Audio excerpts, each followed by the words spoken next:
I'm so excited to be chatting with you about The Last Deal. It's very intense and very intriguing. How was Marcus originally described to you? Well, so when I auditioned for this film initially, Jonathan had me reading for another role. And I think they made some changes to the role like along the process. So I can't remember exactly who it was or what it was. But when it came down to callbacks and all that, I read for this role. And a couple of days later, Jonathan called me and was like, look, man, we're going to go a different way. But I really want you to be a part of this. I think I can write a little role in here for you if you're up for it. And I thought about it, and he said, "Look, man, it's smaller than what you auditioned for, but you're going to be acting opposite of Anthony Molinari. Like that's cool." And I was like, "Yeah, absolutely." So, he said it was like a fun little role. He sent me the script. I was like, "Absolutely, sign me up. What do I sign?" And day of, we got there and we just played. It's such an intense character. Was that particularly challenging for you, or was there something else about this role that you found a challenge? Well, Marcus wasn't that intense. He's just kind of he's kind of an idiot, I think. And it was just more fun, if anything. I have a couple friends that are similar to that, so I was pulling from them. And my favorite part was Jonathan was like, "Look, man, whatever you want to wear for the wardrobe, I'll let you freestyle it." I'm like, all right, so took my shirt off, put like a bandana on, popped an earring in. Like, yeah, it's basically this guy. I was going to ask if Jonathan gave you any tips while filming, but it sounds like he let you have free Yeah, reign yeah. over this role completely. Yeah, basically. I mean, he had his script. He had, what we needed to get out in the scene. But my second favorite part, I guess, was he told me and Anthony, he was like, just, let's improvise. If you got a joke, spit it out. If it's funny, I'll keep it. If it's not, I'll cut it. But he was like, let's make something of this scene. Why not? So yeah, I think we did all right. I think we had a couple jokes get cut because I remember he called me and was like, hey, I had to shorten it a bit. And I was like, yeah, it's all right, whatever. But it ended up great. Were you familiar then with any of your co-stars before working with them on this film?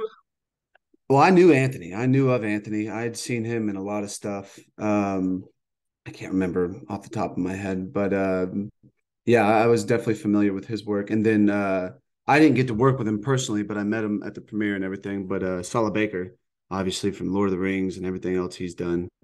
So I was just kind of familiar with their work. And then when Jonathan was like, "Yeah, you get to go back and forth with Anthony," I was like, "Hell yeah, let's do it. That sounds awesome." There is such a great tete-a-tete between the two of you. I think that's part of the thing that makes it such a enjoyable movie too, is that connection you all seem to have with one another. What were some of your favorite those scenes to film? Well, I mean, I was only in one scene, so I guess I have to pick my scene.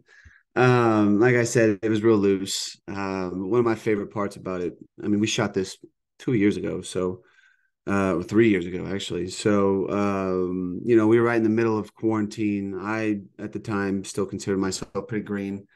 And so to get on set and watch Anthony do his thing, and, he's a real savvy vet. He's been around for a while. He's worked on some huge projects. So to get on set and watch this, veteran actor get up there and do his thing and go through his process. I found that really interesting, and I just tried to learn as much as I could from him. What do you think it is then about The Last Deal that's going to make it such a fan favorite film coming up here on edge of your seat watch? I think it's just a fun ride. I think it's like so entertaining, and it's Action got packed. yeah, it's so action packed. Anthony's just like effortlessly cool, so you gotta love him. I mean, Sally Baker's just like the coolest bad guy ever too, and it's a real sexy film too, like and a lot of good looking people. And then one of my favorite parts was the soundtrack. I mean, the soundtrack kicks ass. It's like straight out of Miami Vice kind of feel. And yeah, it's just an entertaining film, and I think if you give it a shot, you'll walk out being like, yeah, that was a fun ride. I enjoyed that.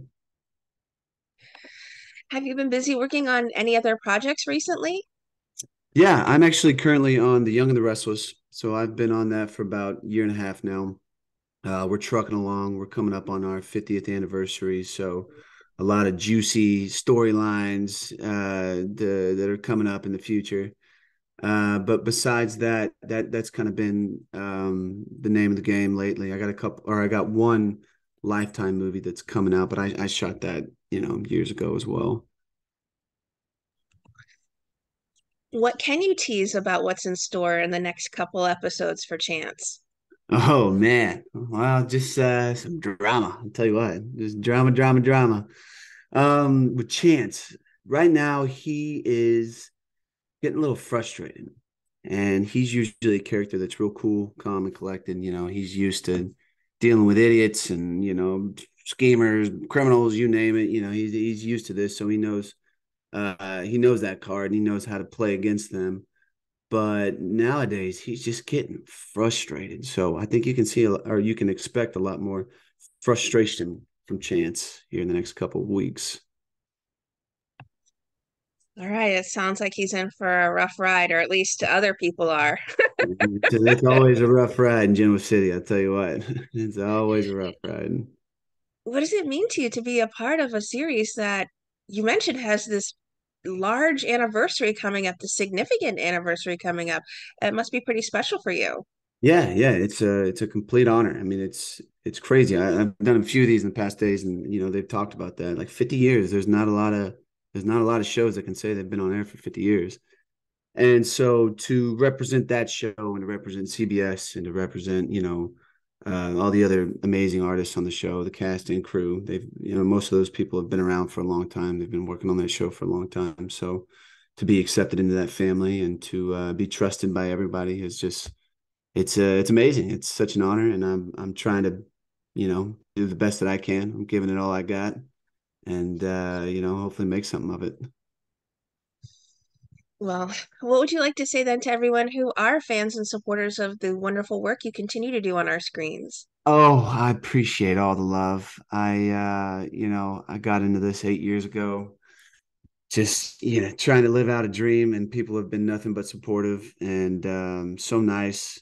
You get all these nice messages on Instagram and fan mail and stuff like that. So it just really touches my heart that people are out there appreciating the work that I'm putting out there. So thank you. Stay tuned. And hopefully there'll be some more cool stuff coming up.